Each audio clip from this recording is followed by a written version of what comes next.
Marcus Reed woke to the sound of his daughter's voice drifting through the thin walls of their apartment. "Daddy, is it pancake day?" she called out, hope ringing in every syllable. He checked his phone. 5:32 in the morning, Tuesday. "Not today, baby girl," he called back, swinging his legs out of bed. His body ached from another restless night on a mattress that had seen better years. In the kitchen, he made toast while Layla, his 6-year-old, appeared in her pajamas decorated with cartoon stars. Her hair needed braiding, but there was never enough time in the mornings. He'd learned to do simple ponytails that got her through the day without too much teasing from the other kids. "Crusts off?" she asked, watching him prepare her lunch. "Always, sweetheart." Marcus had been doing this alone for 2 years now, ever since Jennifer decided motherhood wasn't the life she wanted and walked out without looking back. No phone calls, no birthday cards. Just gone like she'd never been part of their lives at all. He drove Layla to school in his aging sedan, the check engine light glowing like a reminder of all the things he couldn't quite afford to fix. She sang along to a song about butterflies on the radio, her voice clear and innocent. When they pulled up to the school, she kissed his cheek and ran toward the gate, her backpack bouncing against her small frame. She never looked back. She trusted he'd always be there when she came out. That trust was everything to Marcus. It was why he worked so hard at Valiant Dynamics, why he never complained, why he volunteered for every extra assignment. He couldn't risk losing this job, not with Layla depending on him. The building downtown was all glass and steel, the kind of place that made Marcus feel small every time he walked through the revolving doors. He parked in the far lot where the junior staff were relegated and took the elevator to the 8th floor. His desk was tucked in the corner of an open office plan, a space where he could work quietly without drawing attention. That morning, his manager called in sick. The quarterly report still needed to reach the executive floor before the board meeting. Marcus volunteered immediately. He always did. "Conference room B, 14th floor," his manager rasped over the phone. "Just leave it on the table. Meeting starts at 9:15. Marcus checked his watch as he stepped off the elevator. 9:08, plenty of time. The hallway was pristine, lined with abstract art that probably cost more than he made in a year. His shoes made soft sounds against the polished floor. He found the door marked with a small placard, "Conference Room B." He reached for the handle, turned it, pushed it open, and his entire world stopped. The room wasn't a conference room. It was an office, a private office, and standing in the middle of it, caught mid-change, was Marion Vale, the CEO.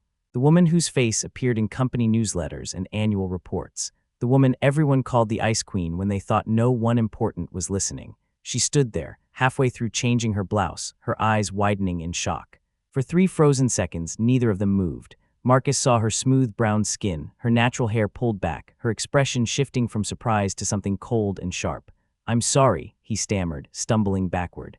"I'm so sorry, I thought." He slammed the door shut, his hands shaking so badly the report folder slipped from his fingers and scattered papers across the hallway floor. His heart hammered against his ribs. His breath came in short, panicked bursts. 2 years of hard work, of proving himself, of being reliable, all of it destroyed in 3 seconds. He pressed his back against the wall, trying to steady himself. The building hummed around him, fluorescent lights buzzing overhead, distant voices echoing from somewhere down the hall. Everything felt surreal, like he was watching his life fall apart from outside his own body. A woman from accounting walked past, glanced at him curiously, but didn't stop. Marcus forced himself to move. He gathered the scattered papers with trembling hands, straightened his tie, and walked toward the elevator. His legs didn't feel like his own. When the doors closed, he leaned against the wall and closed his eyes. He thought about Layla, about her backpack bouncing as she ran toward school, about her trust that he would always be there. He'd just thrown it all away. Part 2. Marcus sat in his car in the parking lot, hands gripping the steering wheel until his knuckles ached. He had no memory of leaving the building. No memory of walking through the lobby or pressing the button for the ground floor. His mind kept replaying that moment, the door opening, Marion Vale turning toward him, the look in her gray eyes. His phone buzzed. A text from Layla's school about early dismissal on Friday. He deleted it without reading the details. Marion Vale didn't know his name. She'd never looked at him before today. To her, he was just another faceless employee in a company of hundreds.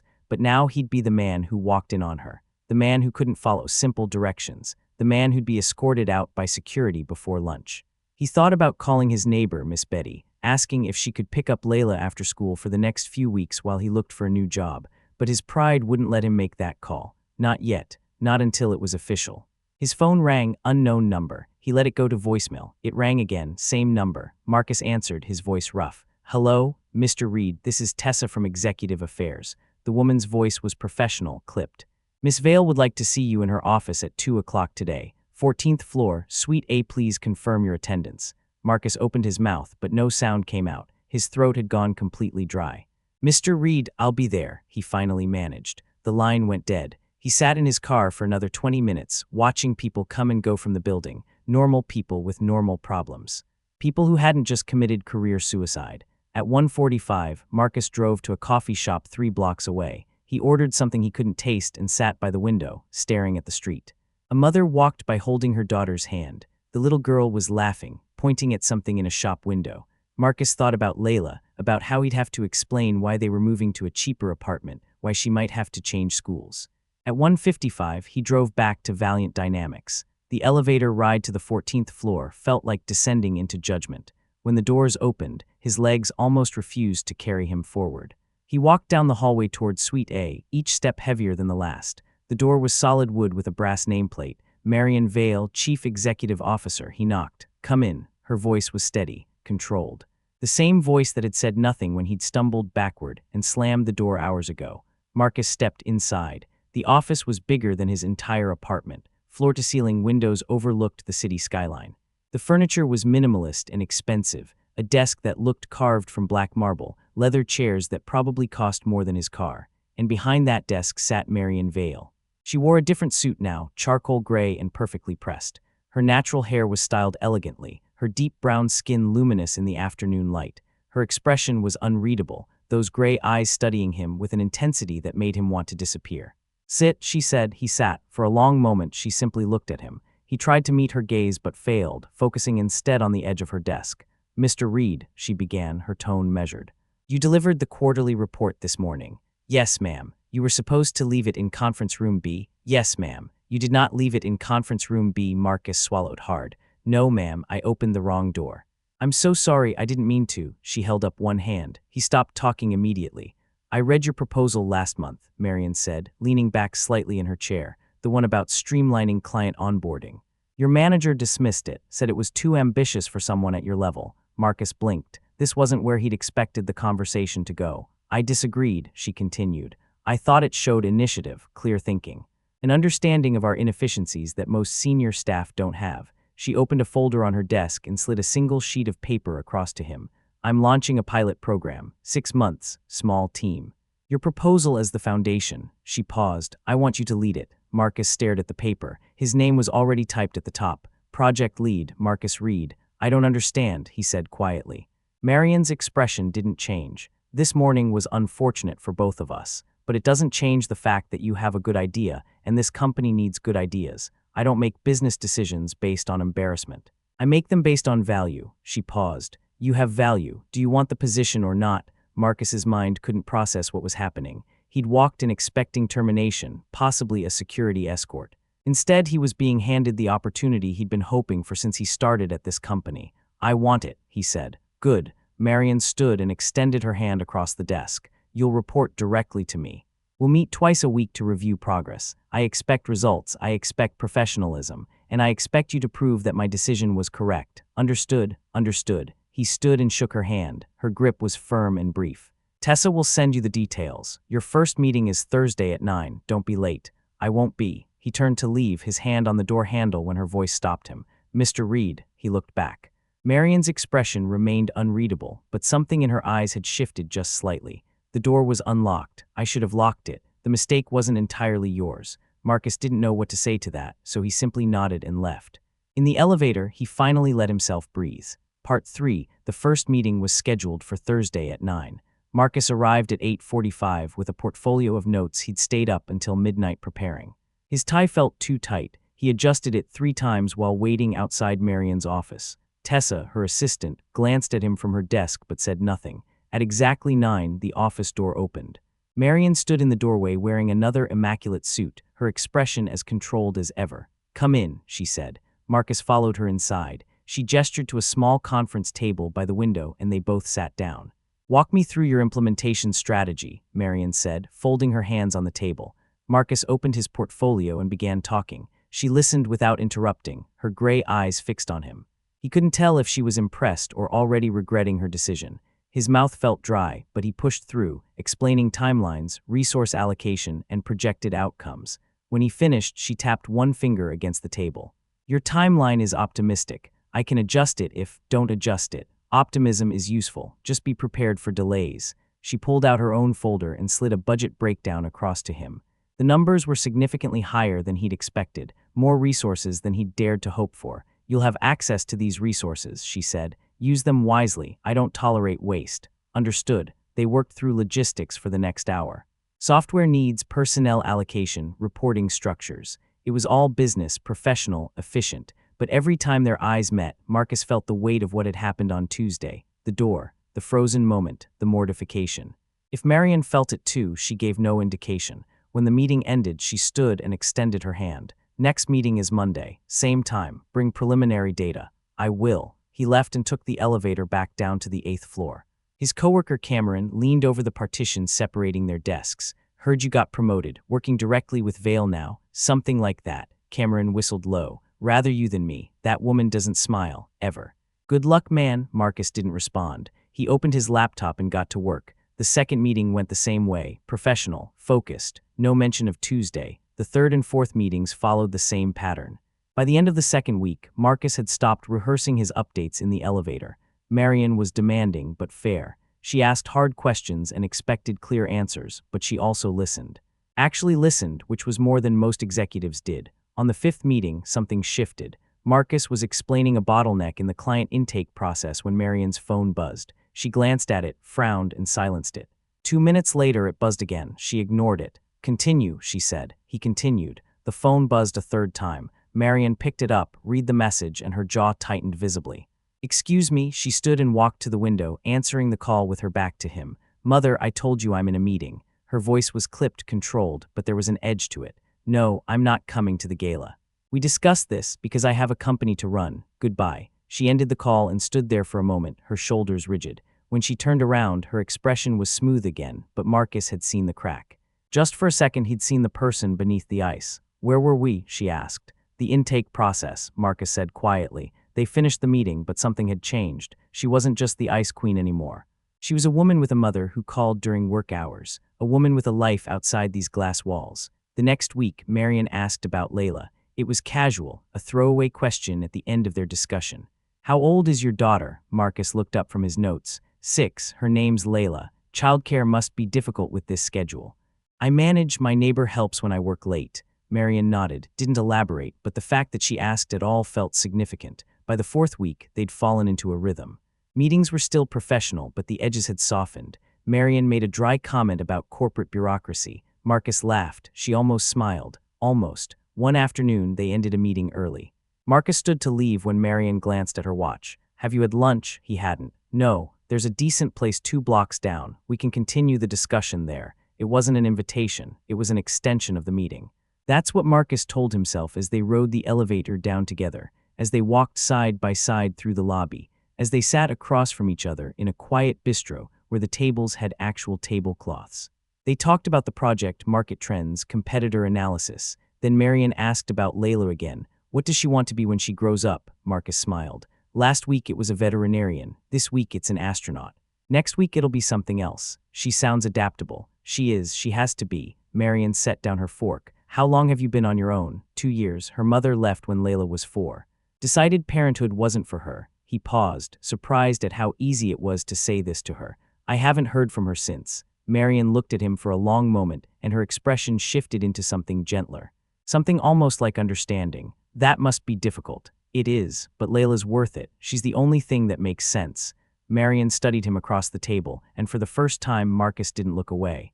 You're doing well with the project, she said finally. Better than I expected. Thank you. They finished lunch and walked back to the building. Neither mentioned it again, but the following week she suggested lunch again, and the week after that. It became routine. Meetings, lunch, conversations that started about work and drifted into other things. Marian mentioned her mother's relentless social calendar. Marcus talked about Layla's obsession with building blanket forts. Neither of them acknowledged what was happening, that the walls were coming down, that something was shifting between them, but they both felt it. Part 4 late October brought cooler air and longer shadows.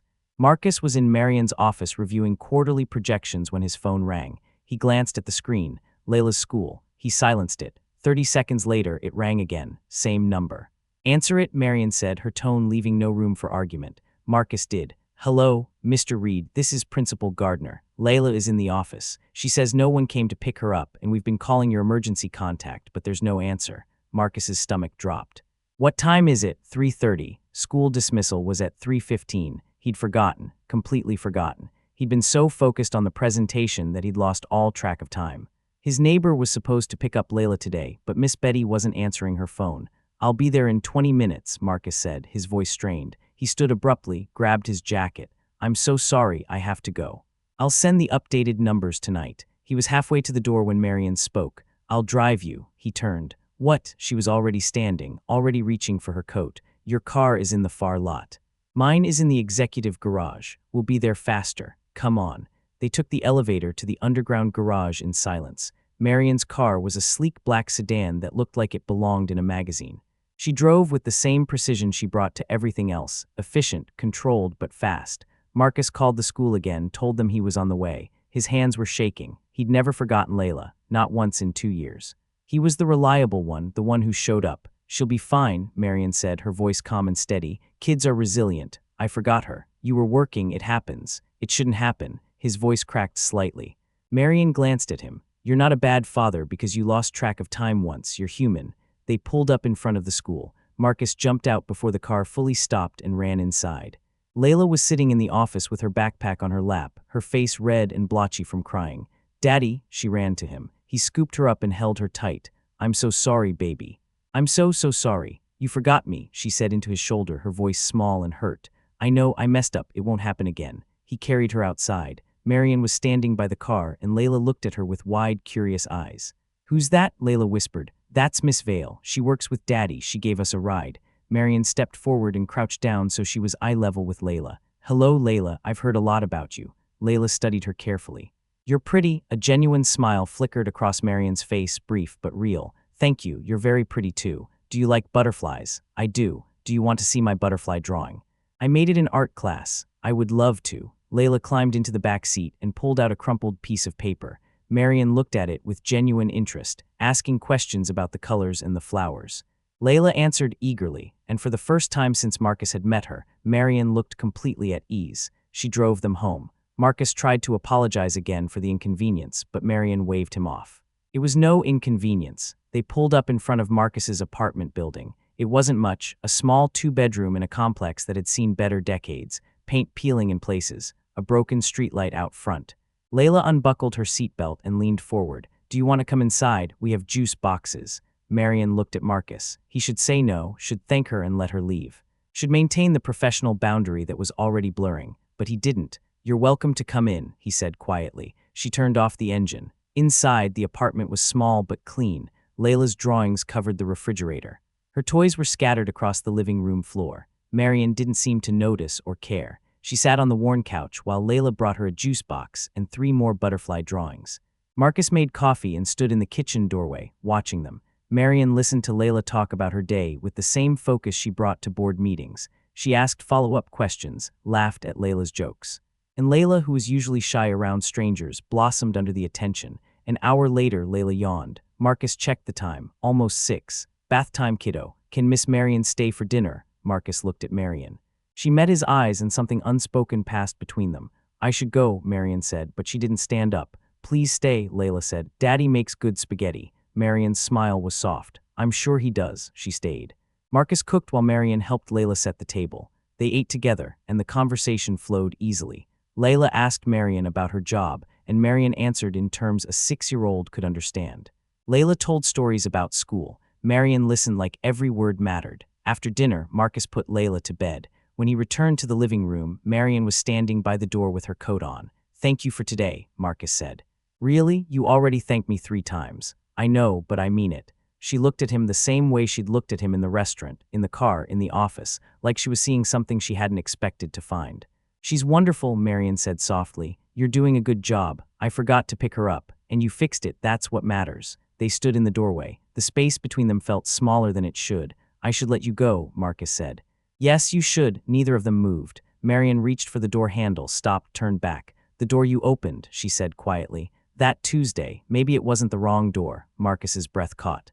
What do you mean? I mean, maybe it was exactly the door you were supposed to open. She left before he could respond. Marcus stood in the empty doorway, listening to her footsteps fade down the hall. He closed the door and leaned against it. Everything had just changed. Part 5. Over the next 3 weeks, Marian came to dinner twice more. She brought Layla books about space and butterflies.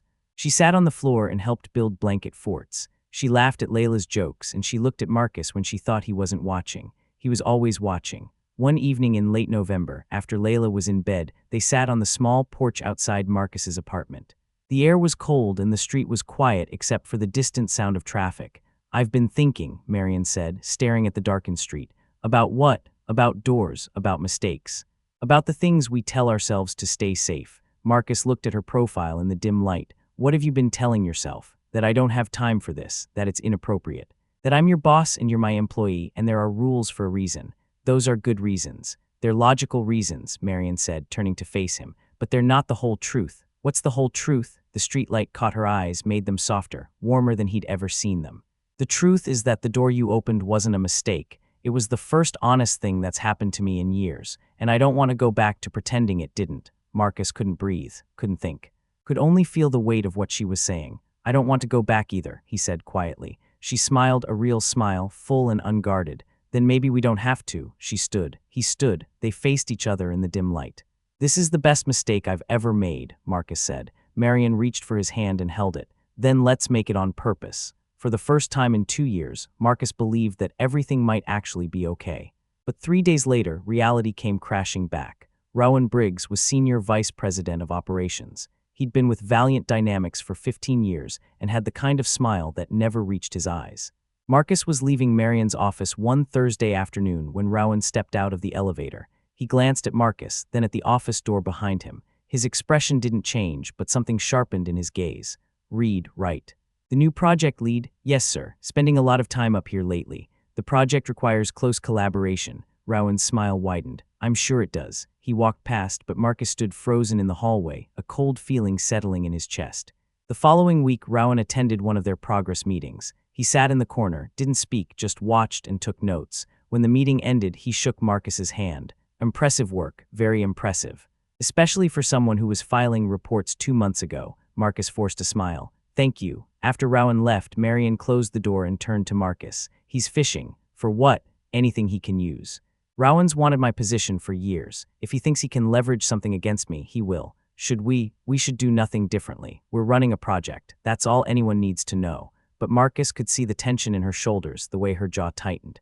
She was worried. 2 weeks later, the board requested a review. Unscheduled. Immediate. Marian was called into a closed session. She came back an hour later, her face composed but her hands clenched into fists.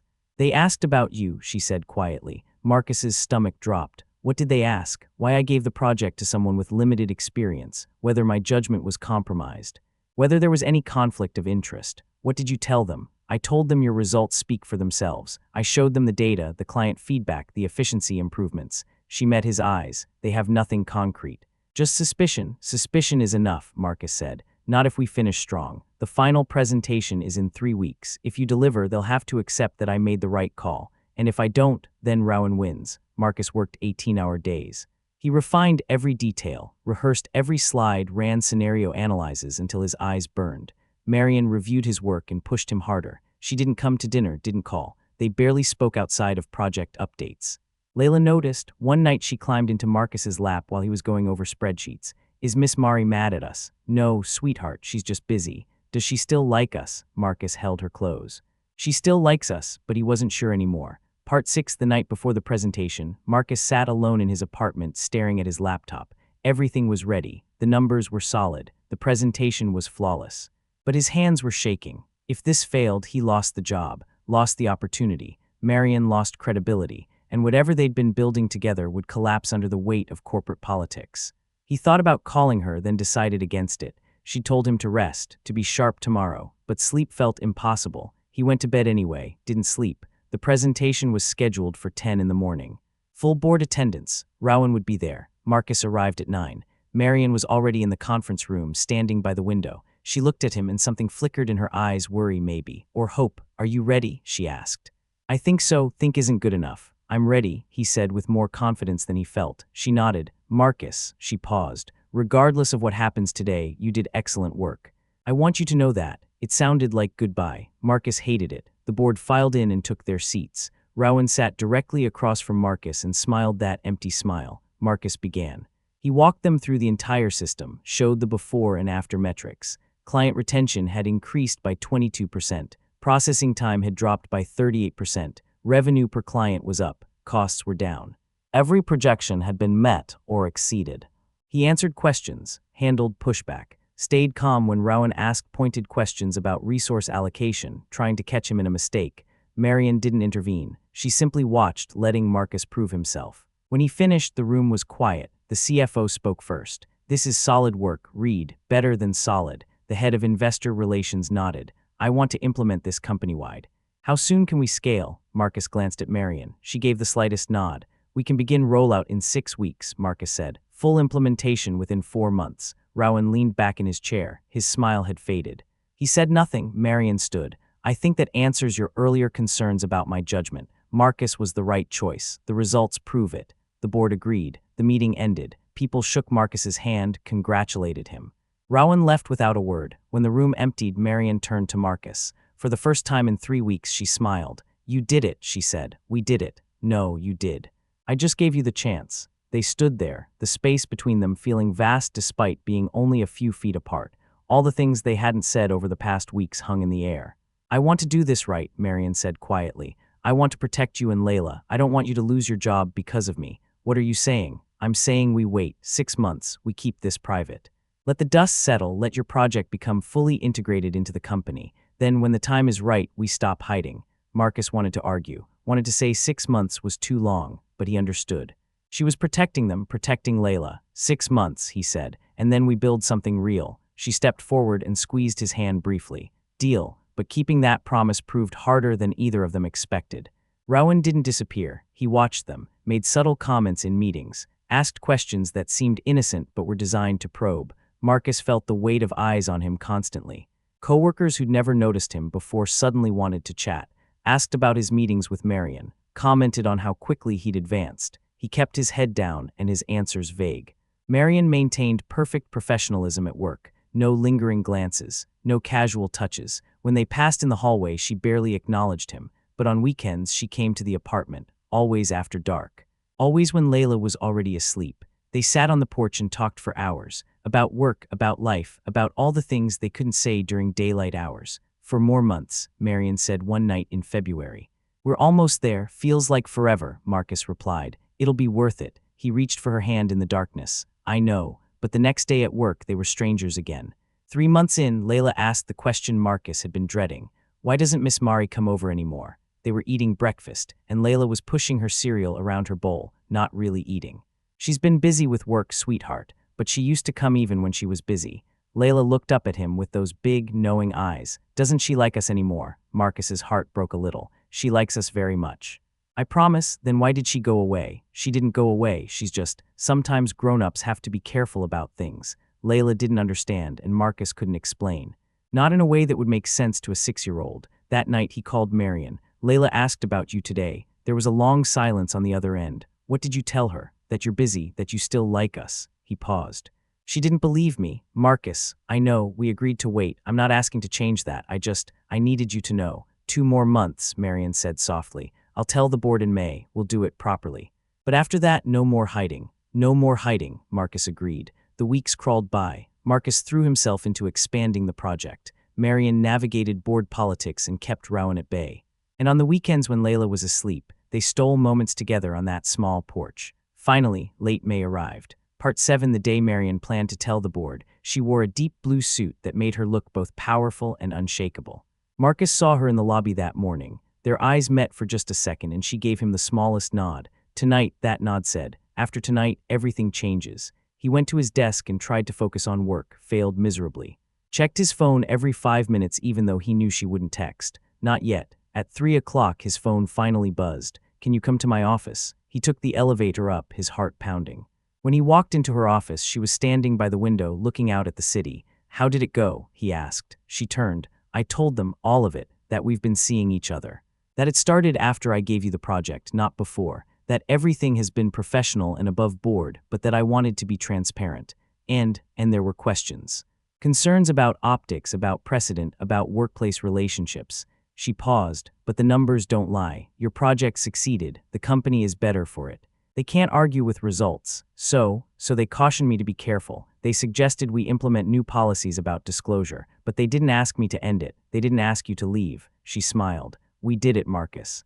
We made it through. He wanted to cross the room to hold her, but they were still at work, still visible through the glass walls. Tonight, he said. Come to dinner tonight. Layla's been asking about you for months. I'll be there. That evening, when Marcus told Layla that Miss Mari was coming over, her face lit up like he'd promised her Christmas in May.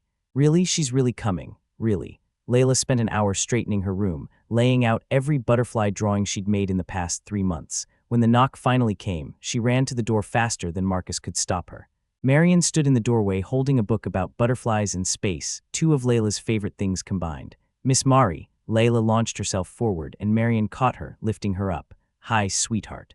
I missed you too. Why did you stay away so long? Marian looked at Marcus over Layla's head. Sometimes grown-ups have to figure things out, but I'm not staying away anymore. Is that okay? That's very okay. Layla wiggled down and grabbed Marian's hand. Come see all my new drawings. Dinner was loud and joyful. Layla talked nonstop, catching Marian up on 3 months of school stories. Marian listened to every word, asked questions, laughed in all the right places.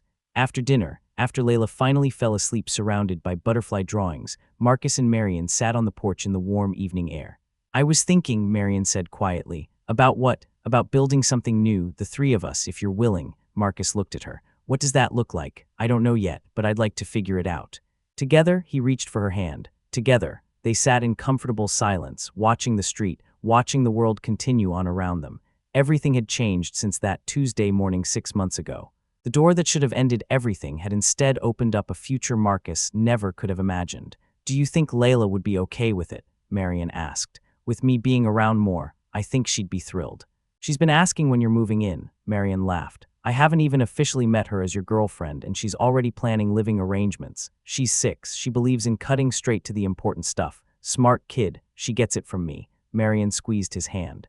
Confident now are we, around you, always. She leaned her head on his shoulder, and they stayed like that until the streetlights came on and the temperature dropped. I should go, Marian said, but she didn't move. You could stay, not yet, let's do this right. Let me take you both to dinner this weekend. Somewhere nice, somewhere Layla can dress up if she wants to. She'd love that. Then it's a date. Marian stood, pulled Marcus up with her. All 3 of us, she left with a kiss on his cheek and a promise to call tomorrow. Marcus stood on the porch long after her car disappeared, feeling something he hadn't felt in years. Hope. Real, solid, lasting hope.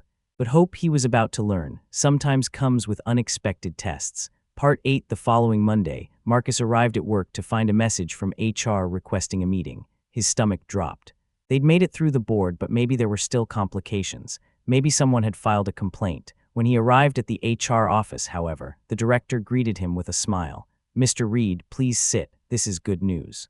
Based on the success of your pilot program and Miss Vale's recommendation, we'd like to offer you a permanent position as Director of Client Operations. Marcus blinked. Director? It's a senior position, significant raise.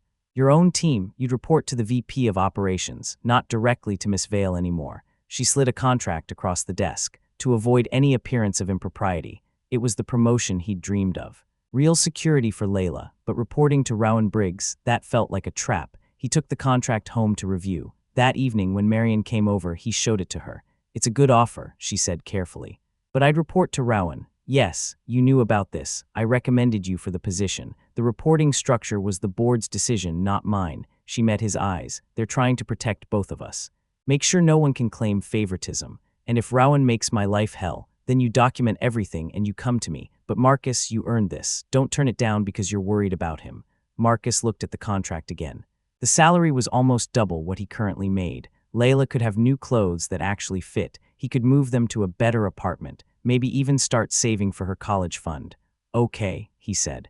I'll take it. The next 2 months tested that decision. Rowan was professional but cold. He questioned Marcus's decisions, micromanaged his projects, and scheduled meetings at times he knew conflicted with Layla's school events. Marcus documented everything, just as Marian had advised. He stayed professional, delivered results, and refused to give Rowan ammunition, but it wore on him.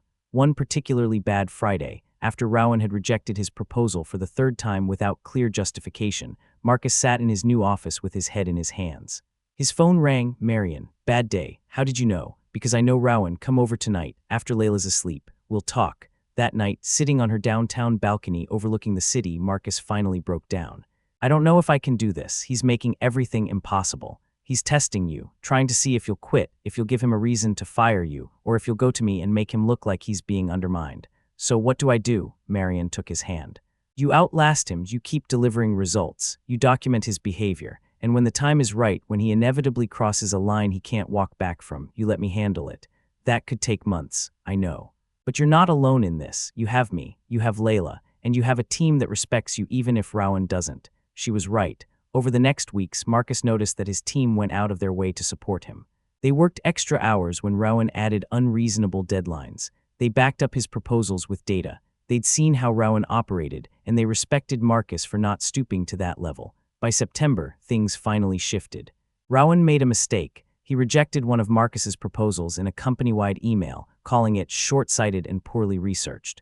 But Marcus had kept every piece of documentation, every email, every data point. He forwarded the chain to Marion with a simple note, "For your review." 2 days later, Rowan was called into a closed meeting with Marion and the board. He emerged an hour later, pale and tight-lipped.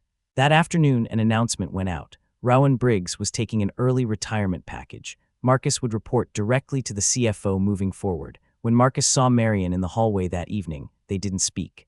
But her slight smile told him everything. That weekend, Marcus took Layla to the park. Marion met them there, and they spent the afternoon pushing Layla on the swings and chasing her through the playground. Later, as the sun began to set, Layla ran ahead to the butterfly garden at the park's edge. Marcus and Marion walked behind her, hand in hand. "I was thinking," Marion said. "You're always thinking, this time about something important." She stopped walking, turned to face him. "My lease is up in November, and I've been staying at your place more than mine lately anyway." Marcus's heart started beating faster. "What are you saying?" "I'm saying that Layla asked me last week when I'm moving in, and I told her I was waiting for her daddy to ask me properly." She smiled. "So I'm making it easy for you." "What do you think?" "I think Layla's going to be thrilled." "And what about you?" Marcus pulled her closer. "I think I walked through the wrong door 6 months ago, and it turned out to be exactly the right one. Best mistake you ever made. Best mistake we ever made." From the butterfly garden, Layla called out, "Miss Mari." "Daddy, come look." They walked toward her together, toward their daughter, because that's what Layla was becoming, theirs, and Marcus realized something profound. He'd spent 2 years trying to be perfect, to never make mistakes, to always be reliable. But it was his mistake that Tuesday morning that had led him here, to Marion, to this life, to this family they were building together. Sometimes the wrong door is exactly where you're supposed to be. That evening, back at the apartment, Marcus officially asked Marion to move in. Layla squealed so loud the neighbors probably heard. They celebrated with ice cream and made plans for rearranging the apartment. As Marcus tucked Layla into bed that night, she wrapped her arms around his neck. "Daddy, yeah, sweetheart, I'm glad you opened the wrong door that day." He kissed her forehead. "Me too, baby, me too." In the living room, Marion was arranging her books on his shelf, making space for herself in their lives. Marcus stood in the doorway, watching her, and felt a wave of gratitude so powerful it almost knocked him over. He'd walked through the wrong door and found everything he didn't know he needed. 6 months later, on a warm May evening, Marcus stood on a different porch, the porch of the house they'd bought together in a neighborhood with good schools and tree-lined streets. Layla was in the backyard, chasing fireflies with the enthusiasm only a 7-year-old could muster. Marion stepped out beside him, slipping her hand into his. "Happy?" she asked. Beyond words, they watched Layla run through the grass, her laughter echoing in the twilight. And Marcus thought about that Tuesday morning, about the door, about the impossible moment that had changed everything. He'd learned something profound in the year since then. Sometimes life's biggest blessings come disguised as mistakes. Sometimes the wrong door leads to exactly where you're meant to be. And sometimes the woman you accidentally see in a vulnerable moment becomes the person who sees you, really sees you in return. "Thank you," he said quietly. "For what?" "For not firing me." Marion laughed, that full, unguarded laugh he'd come to love. "Thank you for walking through my door." "Wrong door," he corrected. She squeezed his hand. "Right door." It was always the right door. And standing there, watching their daughter play in their yard, Marcus finally believed it, the wrong door. The right life, the best mistake he'd ever made.